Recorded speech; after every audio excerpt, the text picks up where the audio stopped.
Hello too. Got another package actually. This is still the same day as when I recorded the Gigabyte P35 board.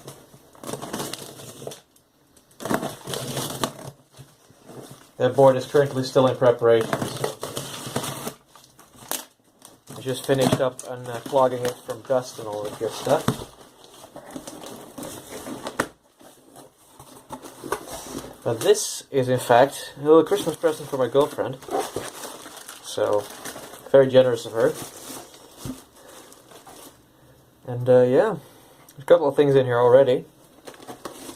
First of all, it's an I/O shield. You can tell by the way it's color coded that this is an old board. Oops, sorry about that. This is a pretty thick metal though, this I/O shield for once.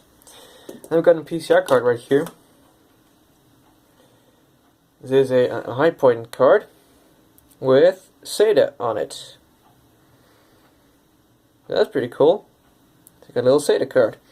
This board has been used in a file server by the previous owner, so that's why I know that why that RAID card is in there.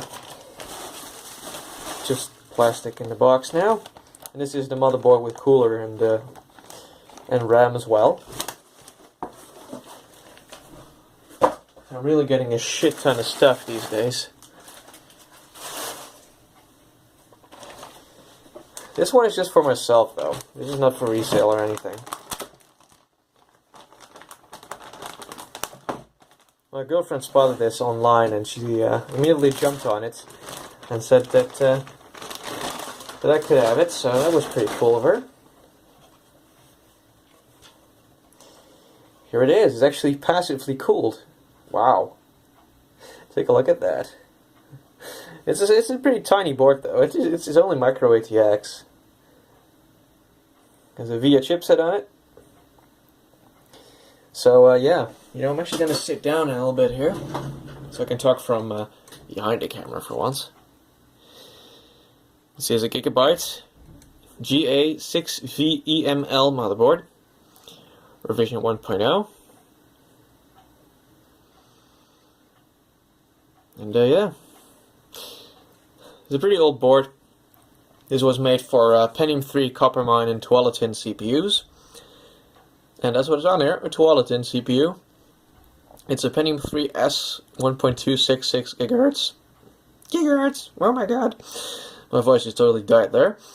So it's a 1266 MHz Pentium III Tualatin CPU. It has an onboard speaker, which I despise on older boards. There's RAM here.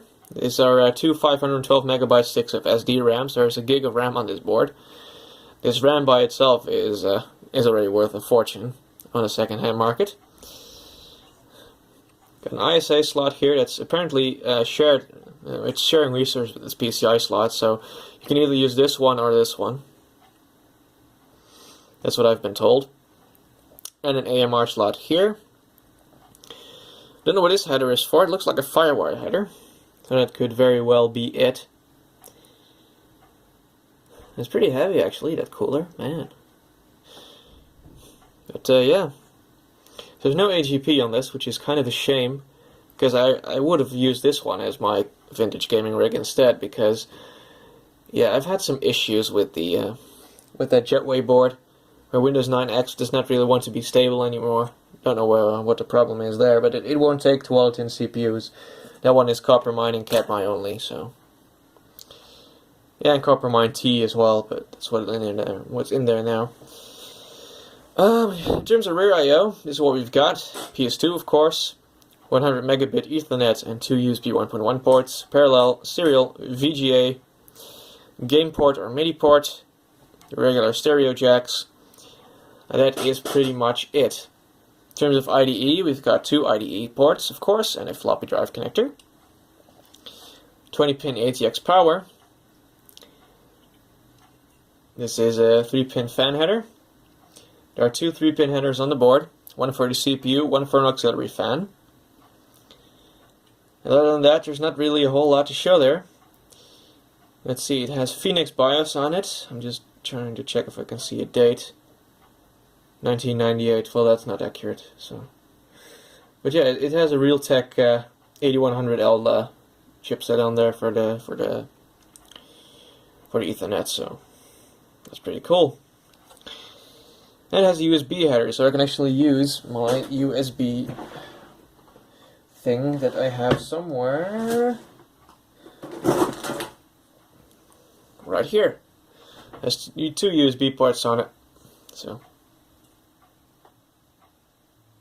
sort of stole that out of my mom's PC, but she doesn't need those anyway. Yeah, I can use it with this board because it will go right there. So I can add some USB ports. Always good to have in these older machines. What I'm going to do with it, not sure yet. One thing I am very sure of that is that this is one awesome Christmas present for a vintage tech geek like me. And this is pretty much the most vintage that you can really get these days for cheap. And this one was pretty much free. She only had to pay the cost for shipping, so. But still, it's a pretty awesome present if you ask me. And yeah. So if you're watching this, thanks a lot. I love you. And for the rest of you all, hope you enjoyed this video. And you can be sure of it that I'm actually going to make a follow-up video on this thing. And what I'm going to do with it. I'll explain that later. So, hope you enjoyed the video. And thank you all for watching. And have a good one, everybody. See you later. Once again, have a wonderful 2015 if I happen to upload this before New Year. And I'll see you guys next video.